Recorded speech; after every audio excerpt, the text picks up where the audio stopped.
Hello everyone, this is Gopika and today we are going to see Unit 3 in Indian Literature and Translation course. Next. In Unit 3, there are two topics. The first topic is Chemming, written by Thahari Shivashankara Pillai, translated by Anitha Nair. And the second topic is Gachar Gochar, written by Vivek Shanbag and it is translated by Srinath Perur. So these are the two interesting topics that we are going to see today. So let's dwell into the first topic, Chemming. So before dwelling into that topic, first we should make sure the difference between what is novel and novella. Okay, usually we know what is novel. Novel is a prose fiction which had a word count between 40,000 words or more. But what is novella? So novella is nothing. It is shorter than novel and longer than short story. So the word count, it ranges between 17,500 and 40,000 words. With a shorter word count, you will often find that novellas stick to only 1 or 2 points of view, whereas novels can have a dozen or more. Novels will also center on one main conflict, limiting or eliminating subplots. Given the shorter length, novels will always have a faster pace than novels, whereas novels will have points of rising and falling action throughout. Additionally, character development is focused solely on the protagonist in the novella, since there isn't enough space to dwell into any secondary characters.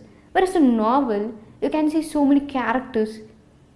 Yeah, this is the difference between novel and novella. So let's delve into the novel Chemming. First we shall see about the writer Thahari Shivashankara Pillai. He was born on 17th April in 1912. He was born in Kerala, Kuttanad. Kuttanad is a place which is known for it. And he is shortly known as Thahari. Though his name is Thahari Shivashankara Pillai, he is shortly known as Thahari. He is an Indian novelist and short story writer in Malayalam literature. He has written 30 novels and novellas and over 600 short stories.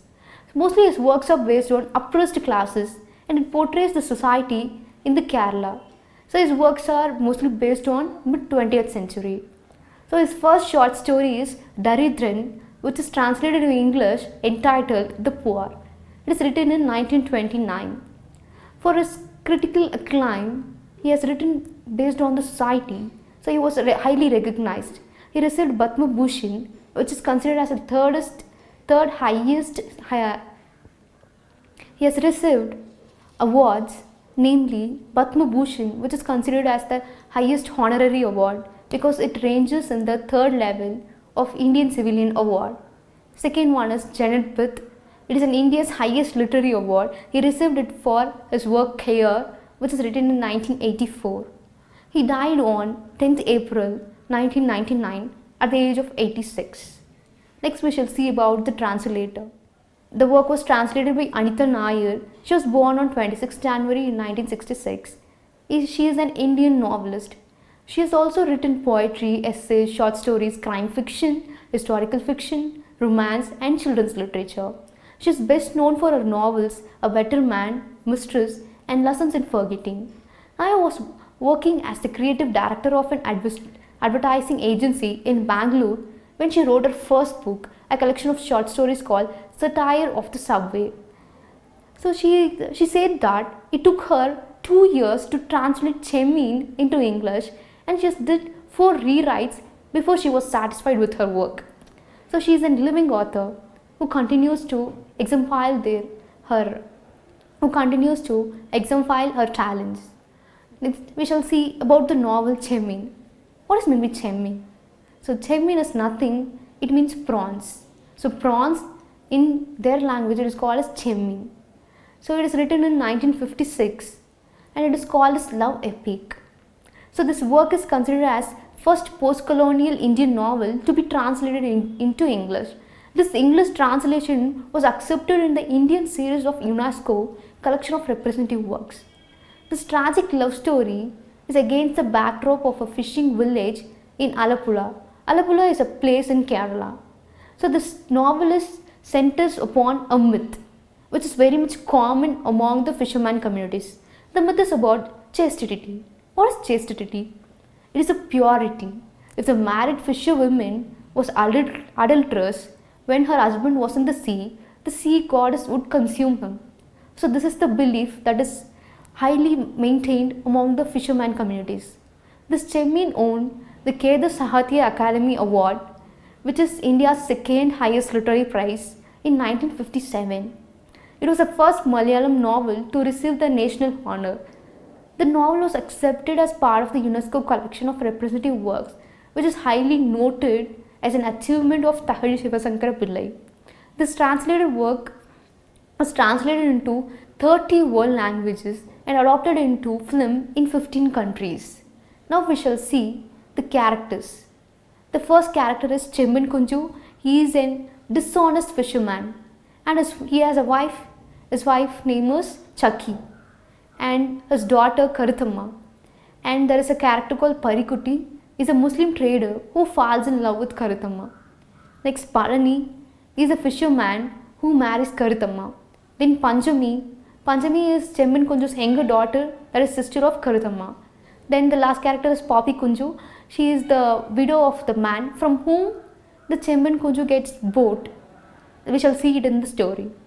And she is also the second wife of Chemmin Kunju. Now we shall look into the story. Chemmin Kunju's only aim in the life is to own a boat and a net. So because in the fisherman community, the fishing people, their ultimate aim in the life is to get a boat and to have a net. Chemmin Kunju struggles a lot and finally he succeeds in buying both with the help of Parikutti. Parikutti is the young Muslim trader, so he made use of Parikutti and he achieved his dream. So Parikutti accepted to help him with one condition, that the fish hauled by the boat will be sold to him because he is a trader, right? So that. Then Karuthamma's mother, Chakki, she came to know about the love life between Karuthamma and Parikutti. Karuthamma and Parikutti, they are childhood friends and gradually their friendship developed into love. So it was known by her mother. Her mother, she warned her that in the fisherman community they had one custom, that they should marry the man within their community. They should not marry some other person. Parikutti is the person who belongs to Muslim community, so it will not be accepted in their community. So Karuthamma's mother Chakki warned her not to indulge in such kind of activities. She said about the boundaries of strict social tradition and Karuthamma accepted it. So Karuthamma sacrificed her love for Parikutti and she marries Palani, an orphan. He was discovered by Chemmin Kunju in the course of one of his fishing expeditions. Then Karuthamma accompanies her husband to his village after their marriage. So after their marriage, Karuthamma and Palani, they led a happy life. So suddenly her mother falls sick and her father repeatedly requests her to come and visit her mother and to take care of her. But what Karuthamma thought, if she comes again to their village, she'll get the thoughts of Parikutti and her entire happy life will be collapsed. So Karuthamma avoids the call of Chemmin Kunju. So Chakki dies because no one is there to take care of her. Then after her death, Chemmin Kunju becomes more greedy and heartless. He is a self-concerned man. So what he does, he makes use of Parikutti and he drives him to bankruptcy. And he marries Poppy Kunju for her wealth, because Poppy Kunju is a widow and she has so much wealth. So he married her. It was not very much welcomed by his youngest daughter Panjami. She leaves her home to join Karuthamma because she is very much distressed with her stepmother's behavior. So Panjami, she went to the Karuthamma's home. There she endeavored that her sister Karuthamma, she is being as a good wife and she is being as a good mother. So Karuthamma has one child as well. So Karuthamma, Palani and one child. They are having an happy life. But what happens meanwhile? The scandal about her old love with Parikutti spreads in the village. So it got a big commotion over there. Palani's friends ostracize him and refuse to take him fishing with them because their myth is, because of chastity, only they are leading their life happily there. If once the chastity is not there, it affects their husband. So if once Palani is going to the sea, he'll be drowned or he'll be dead because of sea mother's anger. So this is what the belief they had. So what happens? Palani's friends, they are restricting him to go to the sea. So what they are telling, that your wife is not so much very true to you. She had an affair before marriage. So better you don't come to the sea. So this is what they told him. So Palani is the person who is running his family with the income of fishing. So Palani has to do something to run his family. And Palani said one thing, she is my wife, I have belief on her. So my wife is very much truthful to me. So he thought of that thing, and what happened? He went to the sea for fishing. By a stroke of fate, when he went to the sea, on the same night, Karuthama and Parikutti met, and their old love is awakened. Once they got their sight of each other, they remembered about their old days, and they remembered their love. So they both indulged in love making. So meanwhile, Palani at sea alone, waiting a large shark, is caught in a huge whirlpool and is swallowed by the sea. So here what they are telling, if Palani's wife is being very truthful to him, then sea mother would have saved him. But Karuthama is not very much truthful to her husband. So the sea mother consumed him. So this is what it is being depicted in the novel. So next morning what happens? Karuthama and Parikutti are also found dead hand in hand and washed ashore. At a distance lie the washed up corpus of Palani's painted shark. And meanwhile on another side, Panjami is standing with Karuthama's child in her hand. So this is how the story ends. So you can see fisherman's wealth is fisherwoman's virtue. So this is what the belief they had in the fisher community. The belief that an unfaithful wife will kill the husband in the sea is strongly seen in the novel. Women are always been an object of moral standard of right behavior. Women in all culture have been focus point morally. Purity is the foremost aspect for a woman. Why can't they go with a man? So usually if it comes to the right behavior or purity, it only sentence upon the women character. It is not going to the man. Only Karuthama is being pointed for it, whereas not Parikutti is meant for it. Only because his chaste wife had stood on the seashore, praying and waiting for husband's safe return, he'll return. So this is the blind thing which is believed among the fisherman community. So you can see the childhood friendship between Karuthama and Parikutti develops into attraction leading to gossip on the seashore. It is this that leads to trouble only for Karuthama, not Parikutti.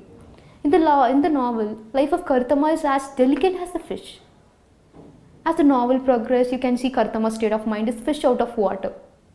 The moment she leaves behind her love and village to her husband's place, the memories of her hill mother and dear ones keep on hunting her.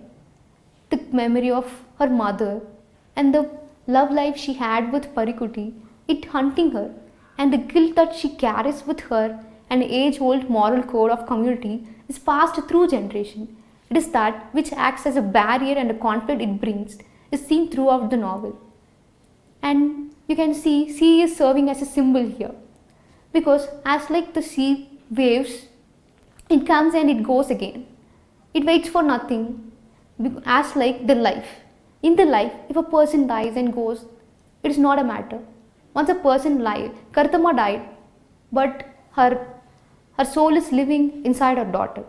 So she gave birth to her daughter, and so you can see sea is serving as a symbol here.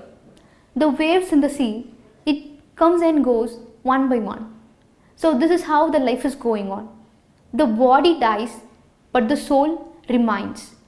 So likewise, if the person can go and marry somebody, but the love feeling they had, it's still carried. Once Karuthama and Parikutti they got this sight, their love awakened. It means love never fades. So, and then in another point of view, you can see the waves comes up and it goes down. So in the life, there will be ups and downs. So we should face the consequences, we should face the troubles because consequences is coming out of our activity or behavior, but we should be ready to face it. So this is how the story, this is what the analysis of the story. Next topic we are going to see is Gachar Gochar. Gachar Gochar, it is written by Vivek Shanbag. Vivek Shanbag is an Indian short story writer, novelist and playwright in Canada. He is the author of 9 works of fiction and 3 plays, all of which have been published in Canada. His works have been translated into English, several other Indian languages as well. Vivek Shanbag also worked as editor for the literary magazine Deshkala for 7 years. This Deshkala was considered as one of the best literary magazines in Canada. Vivek Shanbag is considered as one of the finest writers in Kannada literature. His short stories and novels are highly praised by critics. Through his recent novella, Gachar Gochar, he got huge recognition as a writer from all over the world because of this novel. So about the translator. So this work is translated by Srinath Perur, is the author of If It Is Monday, It Must Be Madurai. So it is an interesting work which is telling about his travelogue experience. And he is translator of Gachar Gochar. He translated it into English in 2015. He writes on travel, science, cities and culture for various publications. He lives in Bangalore. His friend and author Vivek Shanbag asked him to translate his Kannada novella into English. The richly Gachar Gochar, Perur took up the challenge. Perur commented that, I thought it would be interesting to try translation. It was my way to get closer to Kannada. Because Srinath Perur is not that much very concerned with the Kannada literature. He is the person who was writing in English.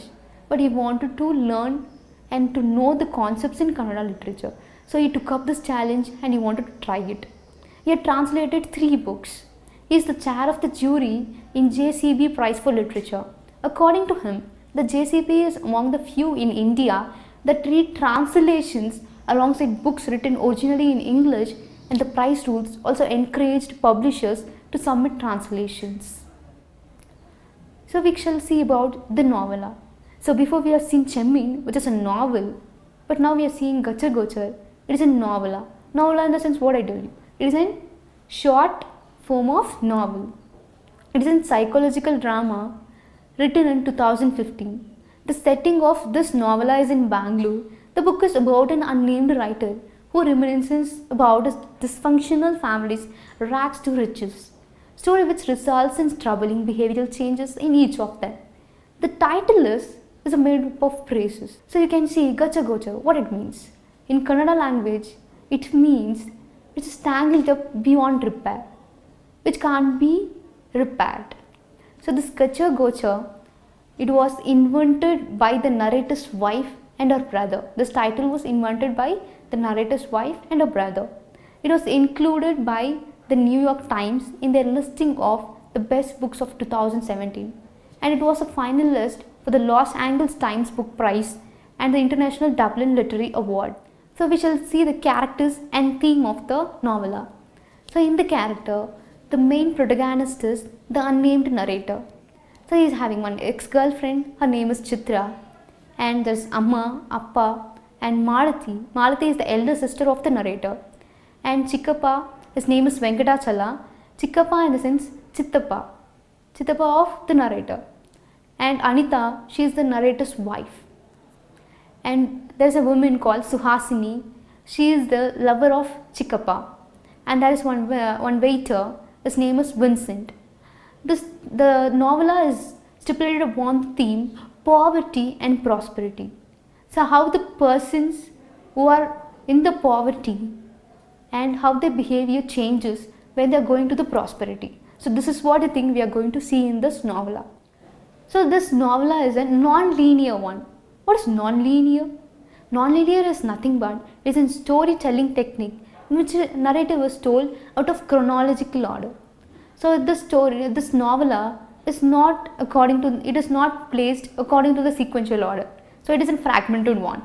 It opens with a portrait of coffee house and established where the main character and narrator. The narrator has no name throughout the novella. He remains unnamed. He passes time in the coffee house to avoid his family troubles. So in the coffee house there is a waiter called Vincent. He wears a turban over his head. is employed there, who the narrator considers to possess an oracular ability, as evidenced by his ability to often sense the issues of his customers before conversing with them. So Vincent knows all the informations, not all the informations, but he could get the glimpse of their situation by observing their nature. He knows very well about his customers. So what the narrator is thinking, he might be a prophet. So he is mistaking Vincent as he might be a prophet. Vincent always what he'll tell, let it go. If something happens, just let it go. Everything will come in a good way. So this is what the belief that Vincent had. So the narrator recounts the events which led him to feel desperate by sitting in the coffee house. So currently the narrator is sitting in the cafe and observes a woman sitting nearby whose male friend enters and he also takes the seat across from her. The narrator then witnesses this woman attacking her male companion who was chased from the premises of the coffee house. This unknown woman reminds the narrator of a woman he used to see regularly at coffee house. This woman is the person named Chitra, the ex-lover of the narrator. The relationship was never strong. The narrator remembers her for her strong feminist agenda. Though they had breakup, he is remembering her because of only one thing, a strong feminist agenda. Chitra, she is the ex-lover of narrator who worked with women's welfare organization. Once she told to narrator about the case she has handled. In the case, the woman turned out of the house in the middle of the night by her mother-in-law. The woman, throughout the night, she suffered outside shivering and she slept outside. Meanwhile, her mother-in-law husband slept inside warmly. At the dawn, a milkman came. But the woman, she didn't exhibit what the situation is prevailed in her mother-in-law's home. She's pretending as if like she's waiting for the milkman to come. So this is how the women's situation is going on, and this is how women are facing the domestic violence in their family. So he remembered about this incident. Then the narrator introduces family. They are a joint family which includes his parents, Amma and Appa, his elder sister and his wife. Appa is the only person who is working. He is the stakeholder of the family. He is the breadwinner. He is a tea salesman, and Appa is the tea salesman. So he is having a monthly target. If he is achieving the monthly target, he'll get the salary. So that is how. So soon he got retired and he got money, the retired money. So they don't have any ideas to continue. So what uncle gave them idea to start a business. Their family used to be much poorer. So with the help of Venkatachala, that means the Chikkappa, he co-created Sona Masala. They created Sona Masala, the spice company. They now own and run. With Appa's retired amount, uncle gave an idea to start up the company. So they started Sona Masala. It became overnight success. In the company, Appa is being placed as partner, but he has no responsibilities there. Anyhow, he does now no work there, but he gets half of the share and he enjoys money, but with some hesitation, because he is the person who worked very hard. He knows the value of money. And Chikkappa is the sole earner of this household. The narrator then recalls about a past event which happened a few weeks ago. A woman named Suhasini came to the narrator's house asking to see his uncle Venkatachala. You can see Suhasini is the lover of Chikkappa. Chikkappa is Venkatachala. His mother, narrator's mother, and his sister Maruti, they didn't allow the women to enter their house. They verbally abused her. The woman, Suhasini, said that she wants to meet Chikkappa and she wants to give the container of Mansur dal curry which he prepared for uncle. But they didn't allow her to meet uncle. They verbally abused her. And but Amma refused to take the offering. She didn't even accepted the offering. While they are verbally abusing her, Suhasini couldn't control her emotions. The box it fell down. The contents in that split. Amma refused to take the offerings. Then what happens? The container fell down and its contents spilling. Suhasini ran away from there because she couldn't control the words which they told her, which they used to verbally abuse her. Chikkappa knows everything. He was inside the house. He knows everything what is going on outside. But he was eaten away. He didn't come out. Anita, the narrator's wife, was greatly unhappy with the scene. How come they are verbally abusing a woman? And chastised her husband for not defending this woman. Anita also asked the narrator to defend the woman, but he didn't.